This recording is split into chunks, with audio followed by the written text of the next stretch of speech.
Sala virtual de la Fundación Excelencia, Liderazgo y Transformación. No te Cuando escuché. ¿Cómo te fue? Plataforma, por favor, apagar micrófonos.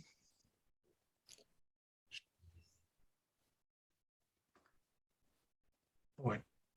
entonces les decía que en el día de hoy, el día 98 de la invasión rusa a Ucrania, vamos a hacer el análisis que prácticamente ya son los primeros 100 días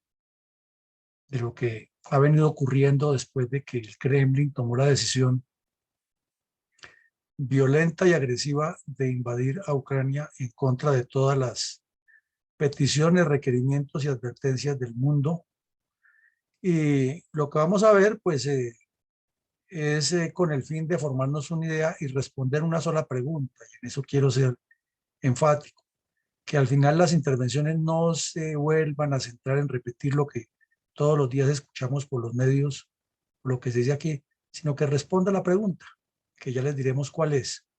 Y le pedimos a mi colega Arcón eso, le esté recordando a los participantes respuesta a la pregunta y 2 minutos para que puedan participar todos los que levantan la mano y no aparezcan aquí conferencistas paralelos, porque entonces se desvirtúa el ejercicio. Lo que queremos es formar una idea de criterios, a partir de criterios cómo o hacia dónde apunta todo este enredo en que se ha metido el señor Putin y ha metido al mundo, pero la única forma de irlo entendiendo es respondiendo preguntas concretas y no alimentando la discusión con cosas que se vuelven reiterativas, y entonces queda como el velero en la mitad del lago, dándole remo para todos los lados menos para un puerto seguro. Entonces, entrando en la materia de lo que queremos presentar hoy y pedirles a ustedes su cordial participación en ese sentido, miremos cómo la guerra se ha ido estrechando, ¿no? Cómo ha sido el estrechamiento de esa guerra y lo que ha sucedido. Para el mes de marzo, veíamos que había 3 frentes de batalla perfectamente definidos: el norte, el noreste y este y el sur. Pero en el mes de abril ya la cosa se fue reduciendo, el esquema de maniobra ruso se fue reduciendo por las dificultades logísticas y las grandes pérdidas que tuvieron en elementos mecanizados, motorizados y blindados. Y eso, pues, lo hemos explicado reiterativamente, ha sido por la maniobra de defensa ucraniana, que les presentó un esquema de contraataque y de ataques de desarticulación a partir de una defensa de fuerza orientada, aprovechando un poco el final del invierno y el comienzo de la primavera, aprovechando la constitución que tiene el país, que es una gran red, una gran telaraña de ciudades, de áreas urbanizadas, y prácticamente los campesinos allá viven en áreas urbanas, y lo que hacen es ir a trabajar en el campo. ¿Por qué? Pues por la configuración geográfica de Ucrania, que es prácticamente una llanura, porque tiene una serie de riquezas naturales que hacen que la vida sea así, porque tiene unos antecedentes de formación urbanística y de desarrollo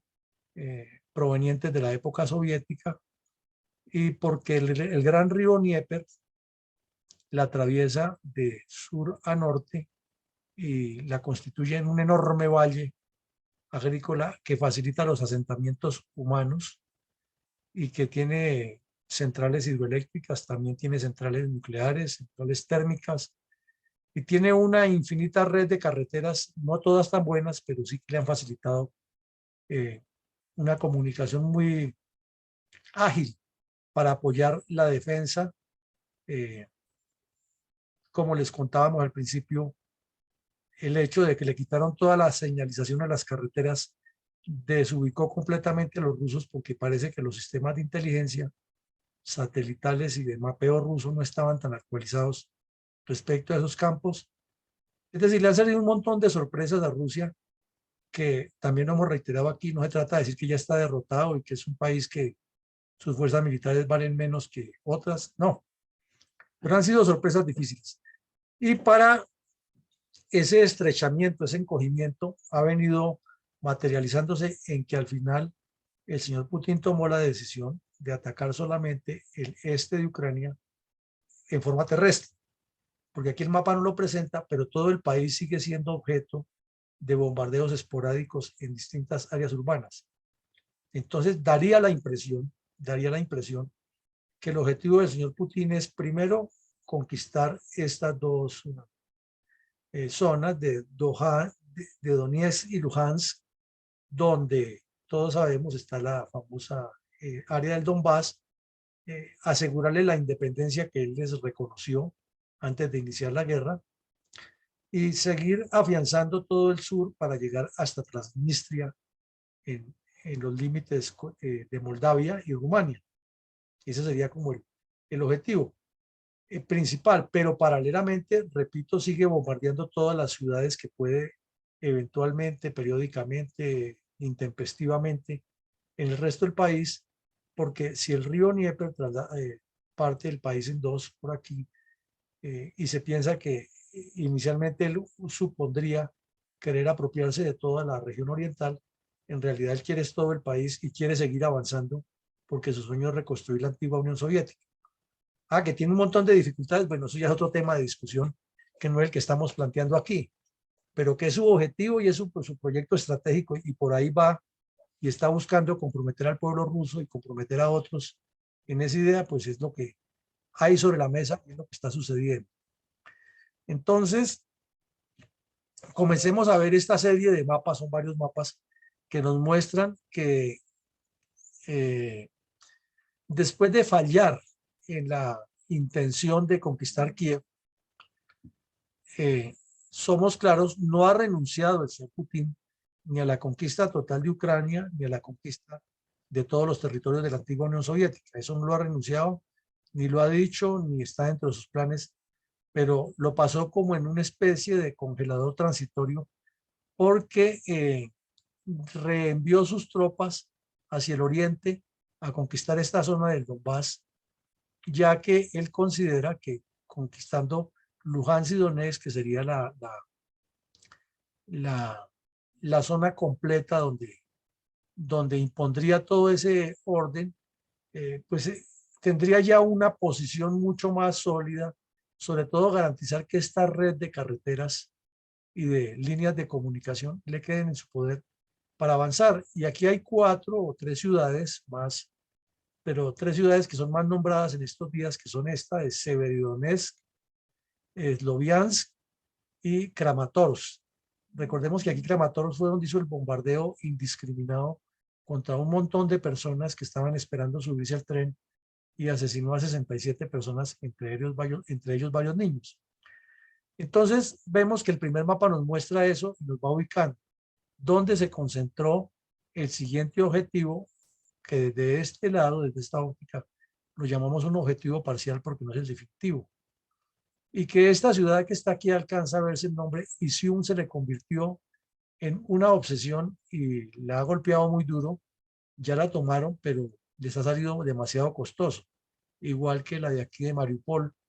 que tiene como propósito pues avanzar todo el sur y occidente. En el siguiente mapa estamos viendo aquí cómo ha sido el proceso gradual que han hecho las fuerzas terrestres rusas para ir conquistando estas zonas, y vemos que no es solamente en el Donbass, sino que han seguido avanzando en el sur con el propósito de aislar a Ucrania completamente y formar todo un arco que se proyecte hacia el centro del país, que se proyecte hacia Kiev y hacia el río Dnieper. Entonces miramos que ya lograron conquistar o doblegar, no conquistar, sino doblegar la ciudad de Mariupol, porque la gente sigue sin aceptarles lo que están imponiendo. Sin embargo, ya impusieron la circulación del rublo, el nombramiento de autoridades prorrusas, controles en las calles, en la demarcación, en la nomenclatura con simbología rusa, normas de tránsito rusas, etc. Pero eso no quiere decir que la gente esté doblegada completamente o que hayan conquistado. Los doblegaron sí, pero la pelea sigue. Y aquí vemos que hay varias poblaciones en las cuales ya han avanzado. Por ejemplo, era crucial para ellos o conquistar Zaporizhia o bloquearla por el norte. Y Zaporizhia es muy importante porque es donde está la central nuclear más grande del mundo para producir energía eléctrica, ¿no? O energía con fines civiles, no energía con fines militares. Y también vemos que aquí hay unas pequeñas poblaciones que las han ido ocupando, no conquistando, pero que apuntan a formar como plataformas de lanzamiento para que después todo el ingreso logístico no tenga el bloqueo, porque ese ha sido el dolor de cabeza. Ese ha sido el dolor de cabeza y lo hemos reiterado, pero lo repetimos. Es que avanzan hasta aquí, está bien, se ubican, pero luego viene el problema del flujo logístico para abastecer estas tropas con todas las clases, ¿ya? Armamento, municiones, descanso de las tropas, sanidad en campaña, alimentos, equipos de intendencia, comunicaciones, vituallas, combustible para los vehículos, repuestos para los vehículos, eh, planes de descanso para las tropas, etcétera. Eso no lo han podido lograr porque avanzan y está bien, ocupan esta zona, pero en el camino aparecen los combatientes ucranianos tipo guerrillas y les emboscan los suministros, se los incendian, se los destruyen, y entonces la respuesta es venir y tabletear a las poblaciones porque es la venganza para irlos aflojando. Entonces son unos bombardeos indiscriminados contra las poblaciones y entre tanto estos guerreros les siguen causando golpes y entonces los ponen a tener dificultades por el abastecimiento, y el siguiente paso de las tropas que ya están en tierra ya es abusar de la población civil para forzarlos a que les den alimentación, a que les den los suministros y a cometer ya un poco de tropelías que hemos mencionado reiterativamente. Y aquí vemos que mientras tanto las fuerzas ucranianas tampoco se han quedado quietas y en varios puntos señalados con azul de estas mismas zonas han lanzado unos contraataques pero bastante violentos, contraataques que han puesto en jaque a esas unidades. Y entonces lo que hace es que ocurre como en la guerra de Corea o como en la Primera Guerra Mundial, que el ataque es fuerte de parte de los rusos, viene la aviación, que es el gran poder que ellos tienen, machaca, destroza, causa efectos psicológicos negativos, daña más ciudades, daña más infraestructura. Y entonces vienen los guerreros ucranianos, los desalojan, los hacen retroceder, vuelve el ataque en misericordia, vuelven y ocupan, vuelven el contraataque. Y en ese juego de escabroso de muerte, Rusia parecería que está cayendo en la misma trampa que cayó en Kiev, porque eso va desgastando, es una guerra de desgaste. Naturalmente los ucranianos sufren muchísimo, el pueblo ucraniano, pero es que ellos están convencidos que están defendiendo su tierra, su patrimonio, su cultura, su riqueza. En cambio los rusos cada vez, a pesar de ese apoyo tan indiscriminado que tienen de fuerza aérea y artillería, se van sintiendo es como una fuerza de ocupación, una fuerza destructora. Y por más de que el señor Putin controla dentro de Rusia la información para que el pueblo siga convencido de que es una guerra justa, y a los soldados los tienen muy disciplinados en el contacto con la población civil, porque además mucho ucraniano habla ruso, les cuentan y les dicen lo que está pasando y se dan cuenta, es que ellos lo están viviendo. Entonces es una dicotomía que está sintiendo esta fuerza y parecería ser, como lo vamos a ver más adelante, que están cometiendo los mismos errores. En esta zona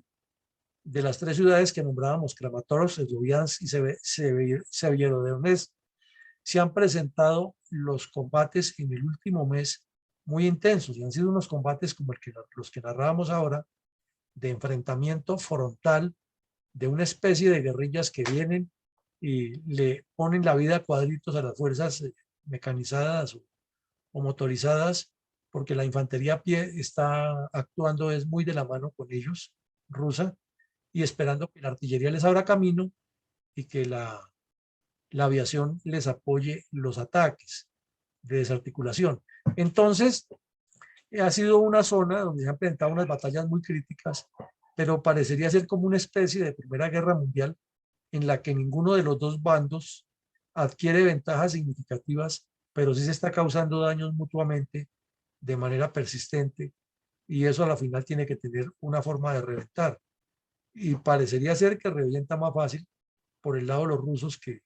se van a sentir cada vez más desmotivados porque a pesar de todo ese apoyo aéreo y artillería que es sin misericordia, no avanzan, no pueden vencer esa resistencia, porque en cada pequeño poblado de esos, repetimos, es como un enjambre de poblados, ese es Ucrania, poblados grandes, pequeños, medianos, eh, donde está toda esa gente, donde llegan lo único que encuentran es resistencia, desprecio, rechazo, entonces no se sienten que están ganando la guerra, es un problema difícil y pues los militares, los mandos tienen que mantener la caña de que nosotros vamos ganando, pero no les queda fácil. Claro, son mentalidades muy diferentes a la nuestra, pero es lo que está ocurriendo. Entonces, vemos que todo el Donbass es mucho más grande, aquí está Luhansk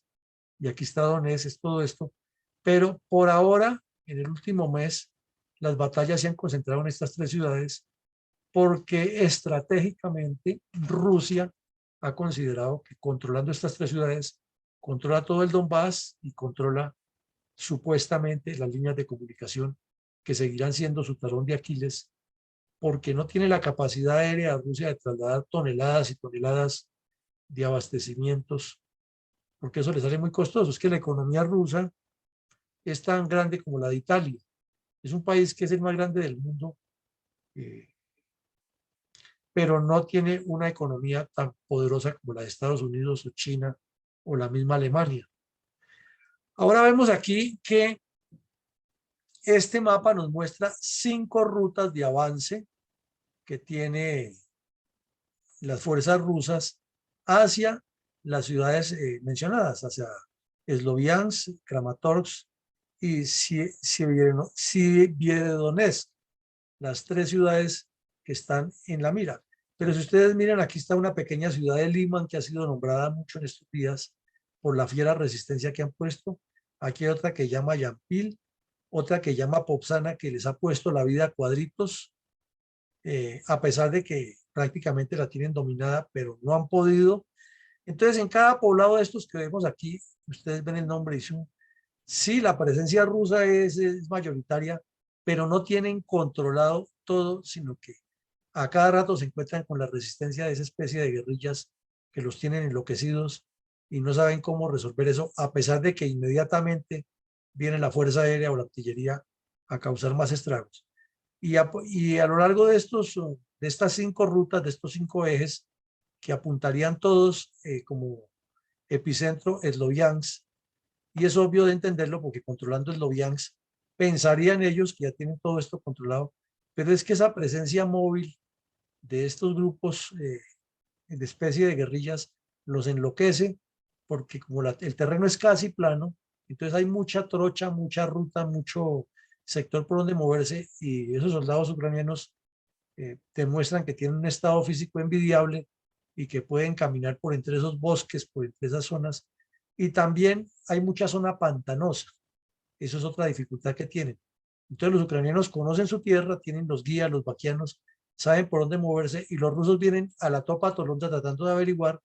o esperando que satelitalmente les envíen la información y ahí es cuando caen en las trampas y llevan sus sorpresas. Entonces es una guerra bien compleja la que están librando allí, pero ahí vemos cómo está el diagrama o el mapa de los avances. Aquí este nos muestra el objetivo principal, que era conquistar la ciudad de Izium, o sea, era como el paso anterior, y luego avanzar hacia Sloviansk. Pero a pesar de que tienen 5 rutas para llegar a Sloviansk, aquí se han encontrado con una resistencia igual o más fuerte que la que encontraron en Kiev. Ha sido muy difícil para ellos. Y no es que la fuerza aérea y la artillería las abandonen, es que no encuentran al enemigo en el terreno. No sé si me hago entender. Ellos se mueven, aparece el enemigo, les destruye los tanques, les causa bajas, los desespera y cuando piden el apoyo aéreo vienen y bombardean y no encuentran a nadie. Pero sí le causan muchos daños a los civiles y a los poblados. Entonces es como un juego del gato y el ratón que le está saliendo demasiado costoso a Rusia porque cada bomba vale un montón de plata y están gastando más deberían. Ahora aquí vemos que además Ucrania tiene una buena red de ferrocarriles, ustedes la ven ahí en color ocre, se alcanza a ver, y se resalta más el que Rusia tiene en este momento en el objetivo, y ese es lógico. Si en Sloviansk, que es la ciudad donde se les está armando una segunda Mariupol o una segunda Kiev o una segunda Kharkiv o un segundo Gerson, que fueron los sitios donde más han tenido dificultades las tropas rusas, entonces aquí en Sloviansk hay un ferrocarril muy importante y la idea de ellos es llegar a este pueblo Barnikove con el fin de controlarlo, pero ¿qué sacan con controlar aquí si los abastecimientos les siguen llegando por todo ese enjambre de carreteras y por los caminos que tienen los ucranianos? Entonces, difícil para ellos porque tienen que maltratar la población civil para buscar la información o para bloquear lo que llega, y entre más los maltratan, los civiles más se voltean contra ellos. Inclusive muchos que eran prorrusos aquí en el Donetsk, en Luhansk, han tomado una posición ya mucho más pro-ucraniana y han entendido el error.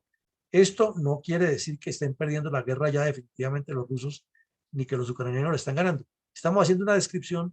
de lo que va en 100 días, pero que apunta, según los especialistas, a proyectarse por mucho tiempo más. Y esta es la forma, por ejemplo, como piensan aflojar a la ciudad de Loyansk, y es contra esto, por eso les decía hace un rato, que la ciudad de Limán o Liman ha tenido mucha prensa, mucho nombramiento estos días, porque es una ciudad pequeña, un pueblo pequeño, pero la guerra que le han dado a los rusos es increíble en esa ciudad. El valor de los ucranianos ha sido admirable y los medios de comunicación han sido más bien cortos por distintas razones en publicar todo eso. Solamente publicaciones especializadas han detallado lo que allí ocurre, pero es otra Mariupol pequeñita lo que han hecho esta gente aquí para evitar, y ahí ven 4 frentes atacando a los rusos y no han podido doblegarlos, porque tienen su sistema muy ágil de abastecimientos, porque se mueven muy bien, porque los golpean por un lado, por el otro, porque les causan baja, les producen incertidumbres, y ni siquiera mandando al general más carnicero que tenía Rusia ha podido aflojarlos. Y este mapa nos presenta un río que es tan importante para la región del Donbass como lo es el río Dnieper para todo Ucrania, porque este río también atraviesa a Ucrania de norte a sur, más o menos de noroccidente a suroriente, y está ubicado al oriente del río Dnieper. El río Dnieper pasaría por aquí más o menos. Entonces, ¿qué quiere decir esto? Que este río, que se llama el Seversky Donetsk, río Seversky Donetsk, tiene unos puntos de paso que son fundamentales para las tropas que vengan desde Rusia a invadir a Ucrania. Y Limán, o la ciudad de Limán, ven ustedes que queda al oriente de este río, y Sloviansk queda al occidente. O sea, el gran obstáculo es el río. Pero como los puentes los han destruido intencionalmente o los combatientes ucranianos o la fuerza aérea rusa, con el fin de evitar que estas poblaciones del oriente se abastezcan, entonces se les convierte en una ventaja por un lado, pero en desventaja para otro, porque los guerrilleros ucranianos tienen la habilidad de cruzar el río, pasar los abastecimientos en pequeñas proporciones, pero permanentemente, y ellos no tienen esa capacidad de patrullar todo el río y buscar dónde están cruzando clandestinamente los guerrilleros ucranianos. Pero sí tienen una gran dificultad, es que para poder pasar unidades grandes como ellos quieren y garantizar el flujo de abastecimientos, que es lo más preocupante, porque después de que cruzar el río se les convierte en un problema de la Madonna, si no tienen una línea de comunicación segura. Entonces hay pocos sitios en las márgenes del río, en las dos márgenes, que permiten el tendido de puentes de circunstancia o la instalación de pontones por parte de los ingenieros militares rusos. Y claro, los ucranianos tienen ya muy bien estudiado el terreno, muy analizado eso, habían preparado toda esa información. Entonces tienen la artillería arreglada sobre estos objetivos, tienen los observadores o los tiradores emboscados, francotiradores expertos con unos fusiles de eh, última generación, tienen comandos que van y hacen daño. Y entonces aquí, por ejemplo, a principios de mayo tuvieron una verdadera tragedia los rusos, porque todo un batallón de infantería de lo mejor dotado que lo han enviado con el fin de que apoyara esta toma de Popsana, venía para acá, fue destruido completamente. Y a lo largo de todo el mes de mayo han intentado abrir cruces en otros sitios supuestamente de sorpresa, pero la inteligencia de Estados Unidos y de la OTAN les indican a los ucranianos exactamente cuál es el punto de cruce y no es sino que intenten comenzar a tender pontones o tender puentes de circunstancia e inmediatamente les viene una lluvia de fuego aterradora, con otra garantía, que los ucranianos no tienen posiciones fijas para la artillería. Entonces, cuando les van a hacer lo que los especialistas llaman fuego en contrabatería o juegos de contrabatería, no encuentran a nadie, pero sí terminan haciéndole daño a la población civil. Entonces, una guerra que está jugando al gato y al ratón, en la cual Ucrania tiene menos tropas, menos fuerza, pero les ha puesto la vida en dificultades. Y este río que vemos ahí, durante ya un mes largo de la nueva ofensiva y durante los 3 meses largos que van de la guerra, se ha convertido en un obstáculo natural muy grande e importante para las fuerzas terrestres rusas. Entonces, analicen ustedes si este río, que es grande, desde luego es un río grande, pero no es ni la mitad del Dnieper, les ha puesto la vida a cuadritos. ¿Cómo sería para las fuerzas rusas intentar cruzar al occidente del Dnieper y avanzar hacia el resto de Ucrania y Europa? No es que no lo puedan hacer, lo pueden hacer porque tienen un ejército fuerte y no han sido derrotados del todo, pero el costo es lo que le está saliendo caro y tiene al señor Putin en un montón de dudas y al mismo Estado Mayor. Aquí vemos ahora que Rusia, de entre todas esas maniobras que ha hecho, entonces tomó ahora la ciudad de Sievierodonetsk, no porque haya abandonado las demás, sino que están poniendo aquí el ejemplo en el mapa de cómo se concentró. Y entonces, al ver que en Popsana les fue como los perros en misa, entonces están replanteando irse a Sievierodonetsk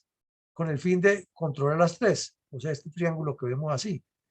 ¿Con qué propósito? Pensando en que si controlan las tres más grandes, lo demás cae por su propio peso, pero es una apuesta muy arriesgada porque lo que han encontrado en todos los pueblos pequeños es siempre el mismo esquema y no han tenido la posibilidad de resolverlo. Intentaron y lo han hecho y desde luego están ahí utilizando fuerzas paramilitares integradas por chechenos, por iraníes, por iraquíes, por sirios, por libaneses, por españoles y por europeos que también resultan por allá metidos, hasta colombianos hay metidos allá. Pero eso no les ha resultado tampoco porque no conocen el terreno. Es que el problema es no conocer el terreno y no tener la facilidad de vivir del ambiente, que es la vida de un guerrillero. El guerrillero puede vivir del ambiente. El que lo está siguiendo, si no tiene el contacto con el ambiente, tiene que utilizar la fuerza bruta y eso lo que hace es detectar las unidades y entregarle en bandeja de plata la información a los guerrilleros ucranianos que vienen y los sorprenden. Entonces es un juego bien difícil, no es el mismo esquema de Vietnam, es otra cosa, no es lo que ocurrió en Afganistán con los mismos rusos ni con Estados Unidos, son métodos distintos, pero el terreno, las condiciones, la estructura geográfica de Ucrania los tiene de esa manera sufriendo. Ahora, no es que los ucranianos no hayan sufrido bajas, muchísimas, muchísimas, pero están convencidos de que es su país y cada día más hombres, más mujeres, más gente participa en los entrenamientos y en unirse el combate. Ahora, los analistas consideran que con esta especie de defensa que ha establecido la fuerza ucraniana, llegará el momento, porque tiene que llegar, en que las fuerzas rusas a punta de aviación y refrescando unidades de primera línea permanentemente van a someterlos por hambre y por cansancio. Pero ahí la única esperanza grande que le queda a los ucranianos es que la cantidad de armas que le están llegando de Occidente y el apoyo efectivo de la artillería ucraniana pueda desdoblar eso. Entonces vemos que nos queda claro el mensaje. 3 ciudades que están en la mira, Rusia la está concentrando por partes, específicamente a ciudades, para someterlos, como lo hemos dicho desde el principio, el asedio militar y el asedio por hambre, pero al mismo tiempo los ucranianos tienen la posibilidad de estarse abasteciendo, no como les pasó en Mariupol, que por ser un puerto era o una salida al mar u otra al norte, y entonces resulta que Rusia les rodeó la salida al norte y les impidió el acceso de abastecimientos y el mar lo tiene controlado. Entonces ahí fue donde tuvo que rendirse finalmente. Pero aquí, que es territorio continental, que tiene por los 4 puntos cardinales de acceso, es muy difícil para los rusos, que no tienen ni gozan del apoyo de la población civil. Entonces pueden aplicar mucha masa, pero el objetivo no lo van a lograr de la manera que ellos quieren. Y habrá muchos muertos y vendrán más bombardeos y quién sabe qué más cosas, porque la guerra cada vez se va poniendo más tensa. Entonces, aquí vemos que hay un territorio que ha ganado Rusia, ya lo hemos enunciado inicialmente, pero es muy pequeño e insignificativo frente a la ambición que tiene. Claro, ya se podría pensar que de alguna manera pudieran estar pensando en atar un sitio con el otro y formar todo un cordón al occidente y al sur, perdón, al oriente y al sur, para avanzar hacia el centro, que es lo que quiere el señor Putin. Pero del dicho al hecho hay mucho trecho, y estos espacios tan grandes son las brechas en los frentes de batalla que son impredecibles, porque por aquí se les pueden colar, venir y golpearlos por la retaguardia, y sobre todo impedirles el abastecimiento con las líneas de comunicación en la retaguardia. Eso no lo han podido resolver y difícilmente lo resolverán, así tengan los aviones que tengan, y la única opción es usar armas nucleares contra esa gente, con los resultados que ya todos sabríamos. Entonces, ayer el Departamento de Estado de Estados Unidos y el Pentágono de alguna manera dejaron claro ante los medios de comunicación del mundo que Rusia está cometiendo los mismos errores que cometió intentando tomar a Kiev. Esto sería fácil cuestionarlo así, decir es que son brutos, es que no tienen la habilidad, no entienden, pero otra cosa es lo que se presenta en el terreno, otra cosa es la presión que tienen las tropas, otra cosa es la forma como combaten los ucranianos, que es muy difícil de contrarrestar, y otra cosa es no contar uno con el apoyo, como quien dice, no lo quiere nadie donde está. Entonces, ese rechazo, esa renuencia de las personas a aceptarlos, pues los pone en condiciones muy difíciles. Y Putin pensaba que enviando a este señor, que es un general muy distinguido de Rusia, de su ejército, que ha sido héroe internacional en la carnicería salvaje que hicieron en Ucrania también, y que este señor no le tembló el pulso para ordenar destruir poblados enteros en Siria, iba a hacer lo mismo en Ucrania. Y sí, ha hecho lo mismo, pero tampoco le ha funcionado. Entonces, ya lleva un mes largo de comandante, el general Dvornikov, y lo más posible de pensar es que el señor Putin en cualquier momento eh, prescinde de sus servicios y lo va a cuestionar como un incapaz, al estilo de como hacía Hitler con sus generales, dando el miedo, el terror y otras fórmulas que no le funcionan, y no porque el ejército ruso sea incapaz. Eso tenemos que quitarnos de la cabeza esa idea que han vendido en los medios. Es que ese sistema de guerra es muy difícil de librarlo para cualquier ejército, así tenga armas nucleares, como lo estamos viendo en el terreno. Y no será la primera vez ni la última vez que una potencia se le pone la vida a cuadritos frente a un adversario versátil y sobre todo convencido de que está luchando por una causa justa. Aquí vemos también que otro mensaje es que la ciudad de Odesa, todos sabemos, Odesa es un puerto que queda sobre el Mar Negro, que ese puerto en este momento tiene al frente una isla que se llama la isla de la Culebra, sobre la cual se tejió toda una leyenda a partir de los primeros días de la invasión, porque había unos marinos ucranianos allí y se decía que los rusos los fueron así que se entregaran. Ellos dijeron que primero se morían antes de entregarse y que luego hundieron una embarcación rusa. Un poco de novela, un poco de cierto, pero se convirtió en una leyenda, como en todas las guerras aparecen leyendas. Pero ya en territorio continental queda el puerto de Odesa, que es el puerto más importante en el Mar Negro para eh, el desarrollo comercial de Ucrania. Y Rusia ha querido tomárselo, ya tomó Mariupol y tienen la mira esta ciudad, pero los combates se han intensificado en las últimas semanas porque los ucranianos están muy bien fortificados y definitivamente para controlar el puerto primero hay que superar las playas, pero además de superar las playas hay que garantizar el control marítimo y aunque en este momento lo tiene el control marítimo, Rusia no lo tiene garantizado porque Ucrania posee unos torpedos como los que ya le hundieron el buque más importante de la Armada rusa en el Mar Negro. Entonces la situación es difícil, es compleja eh, y Odesa está a expensas de otra carnicería igual a la que hizo Rusia en Mariupol. El otro problema grave es que Ucrania tiene un montonón de granos, porque es el país más productor de granos y varios países del mundo se alimentan de los granos ucranianos, trigo, maíz, soya, ajonjolí, eh, que son elementos, son básicos para alimentar a muchas personas en el mundo. En esas llanuras tan fértiles los producen y tienen los silos llenos, algunos se los han robado los rusos, otros los han destruido, pero la idea de Rusia es someterlos por hambre. El gran problema aquí que surge de este tema es que tantos países que dependen del abastecimiento ruso, de ucraniano mejor, de granos, van a tener hambrunas y ya el mismo programa de alimentos de la ONU ha demostrado matemáticamente que no tiene la capacidad de alimentar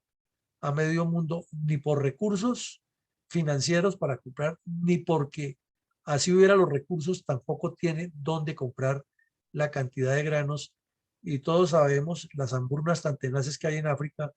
y unos países que no producen sino muchachos y problemas, pero que no producen nada y están a expensas de que las Naciones Unidas les envíen toneladas de trigo, otros granos para por lo menos sobrevivir, porque hasta con la fauna, inclusive la salvaje, han acabado ellos allá, porque no les gusta producir, porque no tienen la visión de producir, por todas las dificultades que conocemos en el África. Entonces esta ciudad es clave, no ha caído en poder de Rusia, pero tampoco tiene la posibilidad de sacar los granos porque el mar está en poder de los rusos. Y para que Rusia no haga más barbaridades, Ucrania le cerró la entrada por el Bósforo allá y entonces el mar Mediterráneo no tiene comunicación para los rusos por ahí, sino otro tipo de buques que de todas maneras al ingresar o al Mar Negro o al Mar de Azov están completamente controlados por la Armada rusa. Una situación bien compleja y puede generar otro tipo de problemas y de violencias en el mundo. Y el señor Putin, como es una mentalidad fría,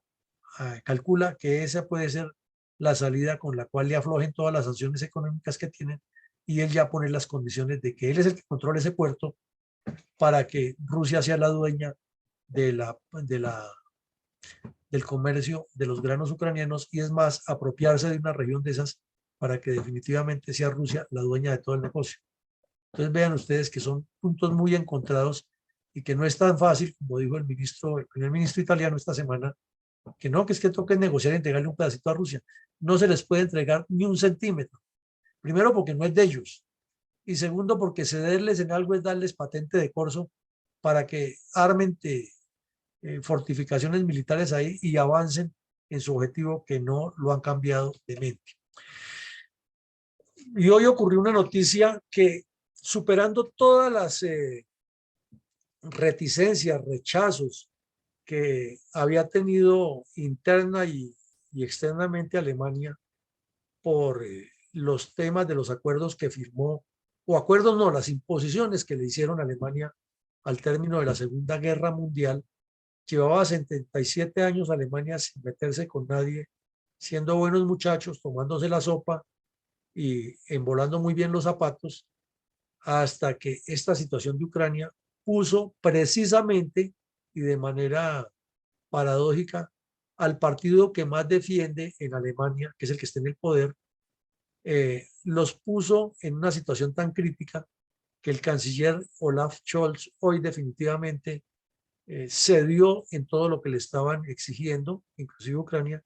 y anunció que las baterías antimisileras y los sistemas de defensa aéreo alemanes, de los más avanzados que hay en el mundo, pasan a disposición de las fuerzas ucranianas para defender su país. Esto es un paso supremamente trascendental porque Alemania, dentro de su constitución, dentro de su reestructuración después de la Segunda Guerra Mundial,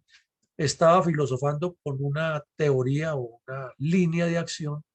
que por nada del mundo iba a participar en ningún conflicto activo, y que las armas que vendiera Alemania eran para países en paz, lo mismo la asesoría militar. Pero ya al dar este paso de vender, de trasladar armas a Ucrania y de apoyar con una buena cantidad de euros y con entrenamiento y con otros equipos que ya han donado antes, pues le están diciendo a Rusia que no están de acuerdo con ellos y que Alemania definitivamente les va a dejar de comprar petróleo en breve y que los considera prácticamente como enemigos. Y desde luego están muy bien correspondidos porque ya Rusia los identifica también igual. Entonces, situación tensa que nos va a llevar a la misma conclusión de siempre. Hoy el secretario Blinken dijo en presencia con altos funcionarios de Estados Unidos que Ucrania se comprometió, que le asegura que no utilizará los misiles de largo alcance que Estados Unidos le está suministrando, sino única y exclusivamente para combatir dentro del territorio ucraniano. O sea que en ningún momento esos misiles, que son de una potencia grande y de una capacidad grande, y que pueden traspasar desde luego las fronteras de Rusia con Ucrania, van a ser utilizados para atacar a Ucrania. Pero esto es como el cuento del novio y la novia, un poquitico nomás. Después de que un país tenga esas armas y que esté siendo agredido y que su pueblo le exija y que los mismos militares que están manejando esas armas vean la tragedia y la atrocidad que está padeciendo su pueblo y tengan una información exacta de un objetivo válido dentro de Rusia, lo pueden utilizar y ahí sí fue Troya. Entonces, muchas veces hemos dicho aquí, lo hemos escrito, que una de las fórmulas para de pronto aplacar a Rusia sería una operación de comandos y inutilizarle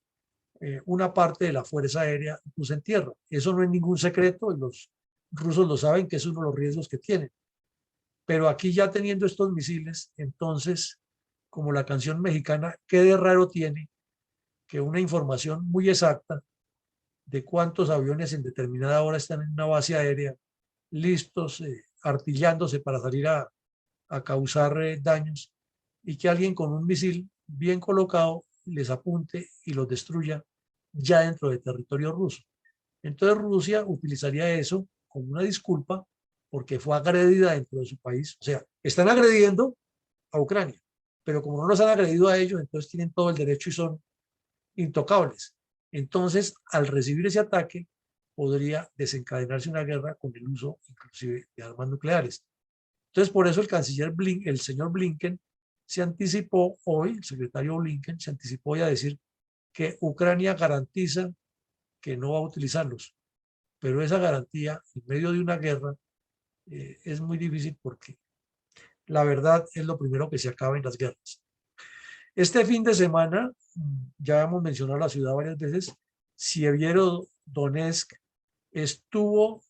bajo el fuego ruso, como ustedes ven ahí. Es una ciudad grande y ven 3 sitios diferentes de la ciudad completamente bombardeados, lo cual indica que están atacando deliberadamente objetivos precisos, y no podría decir que fue que lanzaron una granada o lanzaron un ataque y que qué pena, que fue un daño colateral, como decían las FARC, para, para justificar sus crímenes, o como dijo Tiro Fijo una vez. Sí, eso es grave que un cilindro que lancemos le pegue a la población civil, pero ya les dimos la destrucción para que aginen más la puntería. Entonces aquí Rusia estaría diciendo lo mismo, ¿no? Sí, pues puede que haya hecho un daño, pero eso es colateral. Lo que pasa es que estábamos apuntando a otro lado, pero con la guerra. Entonces, lo que nos queda claro es que esta ciudad está bajo el fuego y que todo eso que vimos en el diagrama de la maniobra se ve reflejado aquí en esta foto. Eh, Aquí vemos también la cantidad de heridos y de personas que están moviendo y cómo la ciudad de Sievierodonetsk está llena de trincheras y de protecciones porque no dan abasto. Y sin embargo, Ucrania se las ha ingeniado para que estén funcionando las ambulancias, para que los hospitales funcionen. Y eso pues los desespera más a los rusos porque a pesar de el daño que causan, siempre encuentran eh, cómo eludir el ataque ruso o superar la dificultad. Y por su parte, Estados Unidos anuncia que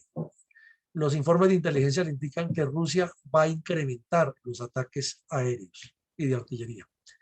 Aquí vemos una descripción, es una crónica completa de lo que está viviendo la gente allá y cómo cantidad de voluntarios, sobre todo mujeres, señoras, dejan a sus hijos en los abrigos, en los sitios donde se los guardan,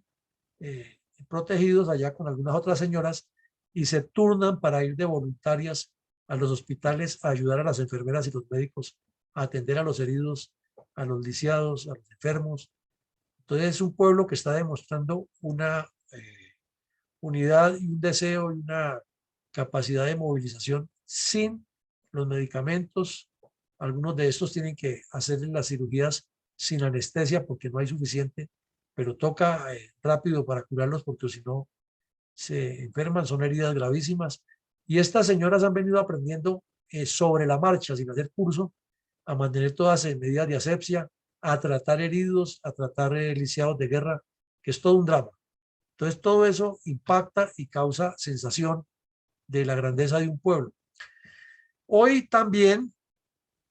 ya los países de la Unión Europea, de la OTAN, casi todos tomaron la decisión de que definitivamente rompen o prohíben mejor la compra de petróleo a Rusia. Pero eso no es de un día para otro porque tienen que pensar en sus stocks en un cambio gradual de proveedores. Entonces, Rusia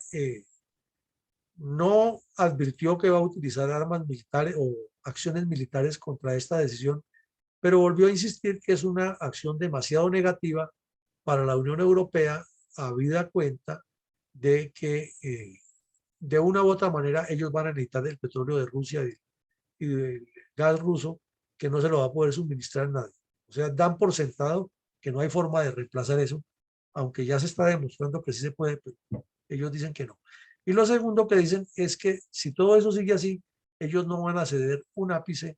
en el bloqueo a los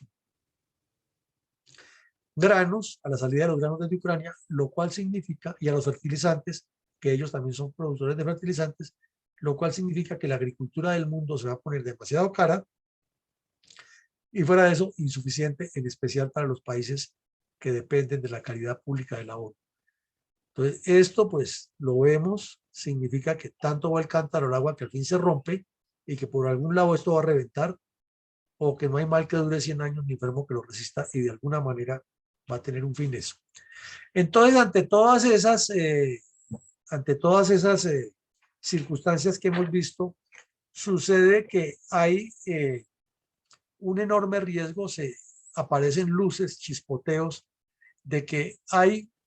un enorme riesgo de que volvamos no solo a la era nuclear, sino que se presente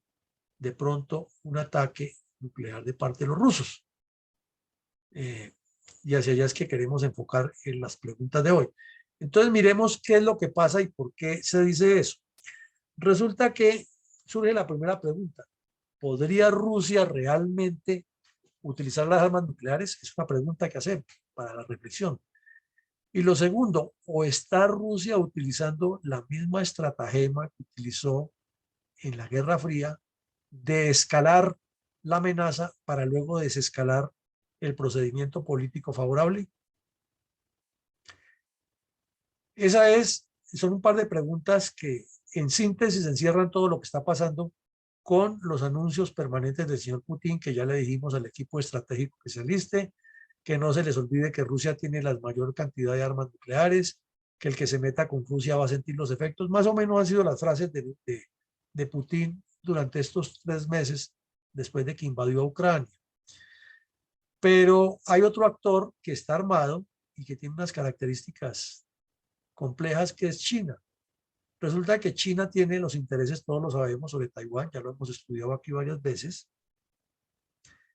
pero mientras Rusia tiene 2.000 ojivas nucleares tácticas, que es mucho, y toda la OTAN en cifras, por lo menos en teoría, apenas tiene 100, o sea que Rusia lo supera 20 veces en las armas a la OTAN, incluido Estados Unidos. No se sabe si la cifra es exacta o no, pero esa es la cifra oficial que maneja la OTAN. Se dice que ya China tiene un proyecto para completar 1.000 ojivas nucleares. Octubre, septiembre del año pasado, un satélite de Estados Unidos detectó unas plantas nucleares que no habían sido reportadas por China, que las tenía. No es que China tenga la obligación, porque China no es signataria de ningún pacto nuclear ni de nada que se parezca, sino que China maneja una teoría de que teniendo una potencia nuclear más o menos equilibrada, nadie se mete con ellos. Esa es la teoría de ellos. Y de manera morronga, ahí tiene a Corea del Norte, que es su as bajo la manga, que hace todo lo que China le dice, pero China siempre lo niega y desde luego Corea del Norte lo niega. Lo cierto es que cuando le destaparon eso, China dijo que sí, que ellos sabían que Estados Unidos nos estaba espiando con el satélite y que por eso lo han hecho a campo abierto, porque bien fácil lo hubieran podido hacer en una montaña, en una cueva, sin que nadie se diera cuenta, pero que ellos lo están haciendo ahí para que Estados Unidos supiera y el mundo supiera que ellos van a completar por lo menos 1.000 cabezas nucleares tácticas y algunas estratégicas para defender el país. Rusia dice que tiene 6.000 armas en total nucleares, incluidas las estratégicas, y que las va a utilizar si se siente agredido. O sea, con eso está diciendo que si se siente agredido podría atacar al territorio de Estados Unidos. Y la información que se maneja en los medios es que Rusia sí tiene una capacidad para unos escudos antimisiles de armas estratégicas ultrasónicas, hipersónicas, y que Estados Unidos no la tiene. Vaya a saber si es cierto o no,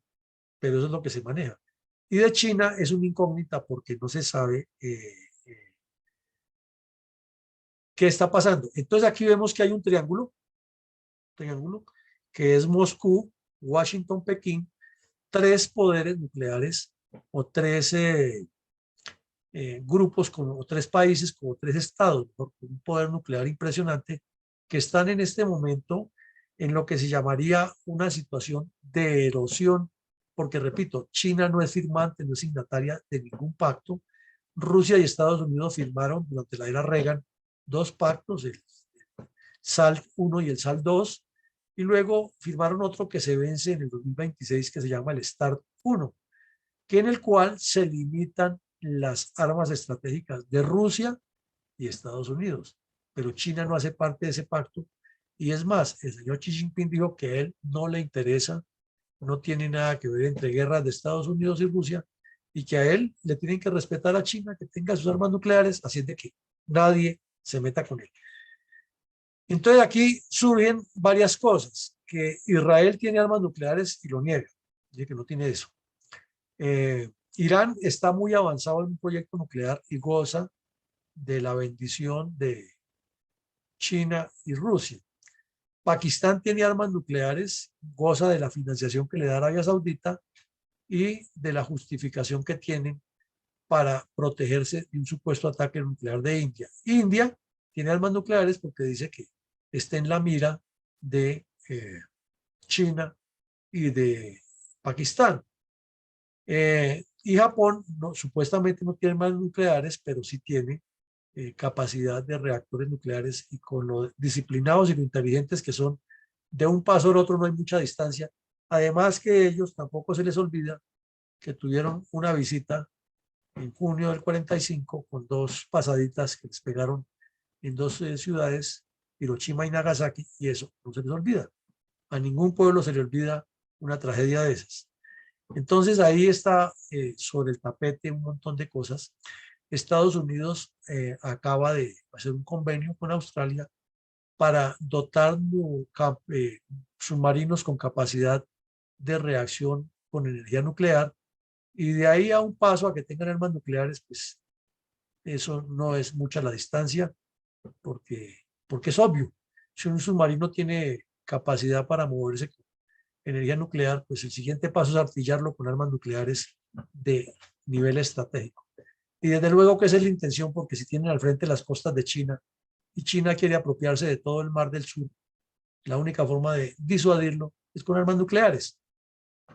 Nadie va a ir a disuadir al que tenga un fusil con una cauchera, lo disuade con otro fusil como mínimo. Entonces, quedan sobre el tapete eso, del riesgo nuclear que hay, y lo mismo Arabia Saudita, que dice que está en riesgo, que su vecino Irán, que es chiita, está armado con armas nucleares, entonces yo también tengo derecho a armarme con armas nucleares, porque ¿cómo me protejo de eso? Y Turquía, que ya lo hemos analizado varias veces aquí, piensa siempre ser la cabeza del mundo sunita, entre los musulmanes, con el argumento de que es el país más secular, el más cercano a Occidente, que es miembro de la OTAN, que por ser miembro de la OTAN necesita que le autoricen también tener sus armas nucleares, está en el mismo rol.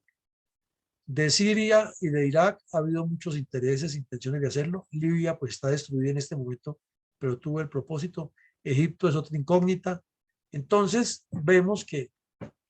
no es solamente el riesgo de que Rusia diga que la use, sino que los demás van a encontrar una justificación para decir yo también la necesito, porque mire lo que está pasando en este mundo. Entonces, llegamos al final de la exposición. Lo que les queremos preguntar es si, visto esto, que ya tenemos el cuadro completo y claro, no necesitamos agregarle, quitarle, que los aviones, que es pregunta concreta. ¿Podrá Rusia, al sentirse tan acorralada como está, utilizar tanto las armas nucleares como definitivamente poner el mundo a aguantar hambre sin que pase nada? ¿O puede pasar? ¿Cuál sería la solución? Entonces, sobre ese aspecto, y no volver a repetir la conferencia, ni que dijo, ni que en la reunión de Madrid, no, es pregunta concreta esa. Si Rusia podría utilizar las armas nucleares y no ceder ante el deseo de poner el mundo a aguantar hambre controlando el puerto de Odessa. Entonces mi coronel Alarcón sí es tan amable y nos ayuda con los asistentes en ese enfoque.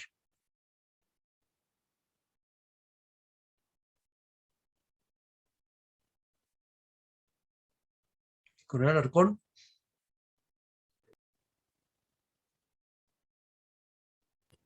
Ya, ya me quería abrir el micrófono. Correcto, mi coronel, con mucho gusto. Vamos a empezar entonces con la parte relacionada con las respuestas a la pregunta.